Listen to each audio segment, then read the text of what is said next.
and welcome back to my channel SK First Exam. મિત્રો આજે આપણે ભાવનગર મહાનગરપાલિકાની અંદર જે જુનિયર આસિસ્ટન્ટની જે જગ્યાઓ બહાર પડી છે બરાબર એની વિશે થોડી માહિતી જોઈ લઈએ, જેથી કરીને ભવિષ્યની અંદર તમારે જ્યારે એ ભરવાનું થાય બરાબર, જો તમે ન ભરી હોય તો તાત્કાલિક તમે ભરી દેજો બરાબર, ઓનલાઈન અરજી કરી દેજો, જેથી કરીને તમે એક્ઝામ આપી શકો અને તમે તમારું ઉજ્જવળ ભવિષ્ય માટે સરકારી નોકરી લેવા માટે એલિજિબલ થઈ જાઓ. તો let's start the video. Bhavnagar મહાનગરપાલિકા ભાવનગર મહાનગરપાલિકાની અંદર બરાબર બીએમસી દ્વારા જાહેરાત નંબર 18થી ભાવનગર મહાનગરપાલિકા જુનિયર ક્લાર્ક સંવર્ગની હાલ ખાલી રહેલ જગ્યા તથા ભવિષ્યમાં ખાલી પડનાર જગ્યાની સીધી ભરતી ભરવા માટે તો ઓજસમાં ગુજરાત ગવર્મેન્ટના ઓજસ વિભાગની અંદર જ્યાં ઓનલાઈન આપણે અરજી કરવાની રહેશે. વેબસાઇટ પર ક્યારથી શરૂ થઈ ચૂકી છે? 19/10/25થી 9 કલાકથી લાસ્ટ ડેટ કઈ છે? એની લાસ્ટ ડેટ છે 8/11/2025 રાત્રિના 12 વાગ્યા સુધી તમે ઓનલાઈન અરજી કરી શકશો બરાબર. તો જે લોકોએ અરજી ના કરી હોય તો તાત્કાલિક પોતાની અરજી કન્ફર્મ કરી લે બરાબર. તો આમાં કેટલી જગ્યા છે જોઈ લઈએ. તો જુનિયર આસિસ્ટન્ટની અંદર મિત્રો 17 જગ્યાઓ આપેલી છે બરાબર. તો એની શૈક્ષણિક લાયકાત કેટલી છે જોઈ લઈએ. શૈક્ષણિક લાયકાત બરાબર, શૈક્ષણિક લાયકાત છે એમની તો માન્ય યુનિવર્સિટીમાં કોઈ પણ વિદ્યાશાખામાં ના સ્નાતક હોવા જોઈએ બરાબર. તો એનો અર્થ શું છે કે you should be graduate. Okay, graduate minimum you should be graduate. જો તમારી પાસે ગ્રેજ્યુએશનની ડિગ્રી હોય તો તમે એલિજિબલ છો. બીજું તો Gujarat civil service classification and recruitment cell 1967 મુજબ પ્રવર્તમાન જોગવાઈ અનુસાર કોમ્પ્યુટરની જાણકારી હોવી જોઈએ. Means you have to B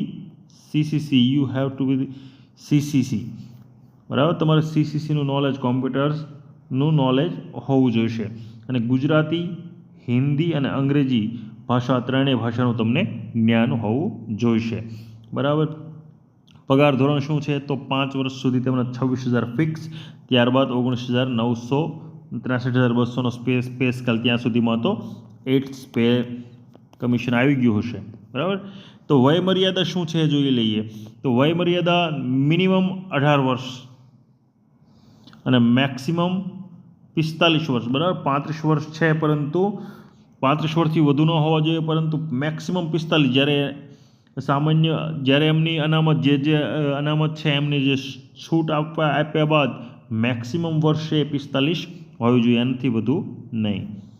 next જોઈ લઈએ કે હવે આ જે અનામત જગ્યાઓ છે, જેટલી જગ્યા 17 જગ્યાઓ છે એની અનામત કેટલી છે? તો અનુસૂચિત જનજાતિ માટે 1 છે, અનુસૂચિત જનજાતિ માટે 2 બરાબર, સામાજિક અને શૈક્ષણિક પછાત વર્ગ માટે 3, મહિલા માટે 1, આર્થિક પછાત કે ઈડબ્લ્યુએસ માટે 1 બરાબર ને બિન અનામત જનરલ સામાન્ય 3, મહિલા 3 છે, 6 અને 3 બરાબર. હવે આની અંદર મહત્ત્વની બાબત શું જે છે એ આપણે ધ્યાન રાખવા યોગ્ય છે કે બરાબર. હવે માનો કે તમે કોમ્પ્યુટરની જાણકારી પણ છે, એ બધું થઈ ગયું, તો એક્ઝામિનેશન જે હશે બરાબર, તો એક્ઝામિનેશનની અંદર તમે શું ધ્યાન રાખશો? અગર તમે પાસ થઈ ગયા કે શૈક્ષણિક લાયકાત પણ છે તમારી અને તમે ક્વોલિફાય થઈ ગયા તો અગત્યની જોગવાઈ એવી છે કે 1 કરતાં વધુ અરજી કરેલી છે કેમ એ જોવામાં આવશે. બીજું એક પ્રથમ તબક્કામાં OMR કસોટી ભાગ 1 અને 2 બીજો, ત્યારબાદ બીજા તબક્કાનું કોમ્પ્યુટરની પ્રોફિશિયન્સી ટેસ્ટ ભાગ 2, એમ 2 કસોટી આપવાની રહેશે બરાબર. 2 એક્ઝામિનેશન, એક હશે OMR વાળી અને બીજી હશે કોમ્પ્યુટર પ્રોફિશિયન્સી વાળી બરાબર. તો કોમ્પ્યુટર પ્રોફિશિયન્સીમાં ફક્ત તમારે ઉત્તીર્ણ થવાનું રહેશે બરાબર. તેમાં મેળવેલા માર્ક છે મેરિટમાં ઉમેરવામાં આવશે નહીં.